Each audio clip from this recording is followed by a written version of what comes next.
దేవుని వాక్యం చదువుకుందాము. యోహాను రాసిన సువార్త 4వ అధ్యాయము 10వ వచనం.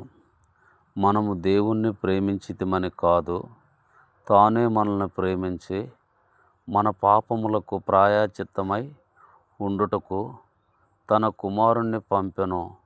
ఇందులో ప్రేమ ఉన్నది. చాలు.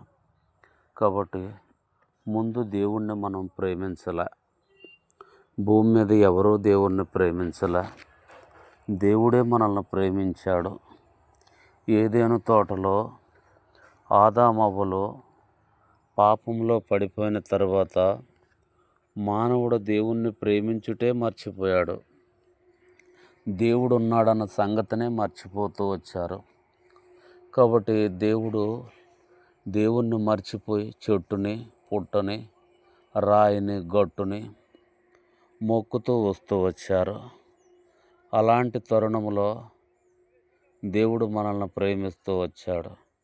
కాబట్టి యోహాను సువార్త, యోహాను పత్రిక 4వ అధ్యాయము 10వ వచనంలో మనము దేవుణ్ణి ప్రేమించితిమని కాదు, తానే మనల్ని ప్రేమించి మన పాపములకు ప్రాయశ్చిత్తమై ఉండుటకు తన కుమారుని పంపెను. ఇందులో ప్రేమ ఉన్నది. కాబట్టి దేవుడు మనల్ని ముందు ప్రేమించాడు. మనల్ని ప్రేమించి మనము కూడా తన రాజ్యములో దేవదూతలతో, కేరుబులు, షేరుబులతో, అగ్నిరథాలతో, పరలోక వైభవంతో మనం కూడా ఆడుకుంటూ జీవించాలని దేవుడు మనల్ని ప్రేమించి తన సొంత కుమారుడైన యేసుక్రీస్తు ప్రభువారిని లోకానికి పంపిస్తూ వచ్చాడు. ఆయన పాప పరిహార్థం కొరకై ఆ కలువరి సిలువకెక్కి, కలువరి సిలువ పైన ప్రాణం పెట్టి, రక్తం కార్చి, చనిపోయి సమాధి చేయబడి 3వ దినాన తిరిగి లెగుస్తూ వచ్చాడు.